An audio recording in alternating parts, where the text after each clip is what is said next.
So the first time I met you and Betsy was at an event in Lake Geneva, and we were standing in the check-in line, and the two of you were standing in front of Pete, my husband, and me. And so at one point you turned around, I think you were looking for someone, and there, staring me in the face, is your Navy SEAL pin. And I looked up at you like, oh my gosh, how great to run into someone who has served our country.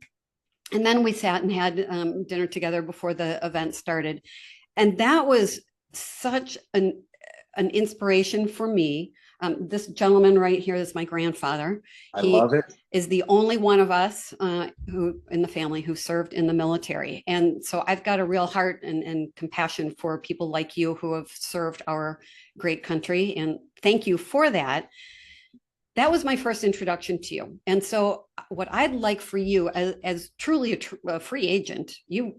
you've carved your own path, but start with what brought you to the military, then to the Navy SEAL program, and then Mhm. we'll talk about the impact that has had on your civilian life.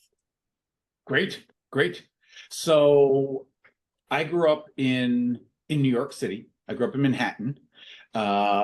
My father had a long career on Wall Street, and it's interesting. I went to great schools, private schools there in Manhattan, and all of that, and then went to a great college. And when I'm in college, I'm orienting myself towards Wall Street because it's sort of where I had my internships um, and just knew a lot about it growing up. And I always had this thought in the back of my mind that growing up in pretty privileged circumstances, years down the road, the success I would have, is that due to me or is that due to great circumstances?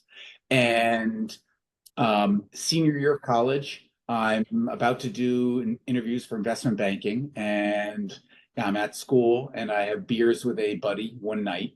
And I find out he is trying to go to OCS and then into the SEAL teams. And um, it instantly sort of all clicked for me that that's the path I wanted to pursue, because the beauty of time in the SEAL teams, so going through the training and the selection process, is no one cares where you grew up, who you knew, where you went to school, any of that. No one asks, no one cares. And it seemed to me at the time, and it proved out to be, this super pure effort, pure endeavor of what you're made of and how you can get through it and how you can excel, as a SEAL, as a leader, and all of that. And that was very appealing. And so that was the path I pursued. I ditched the investment banking interviews. I ended up applying to go to OCS and the SEALs probably 4 or 5 times.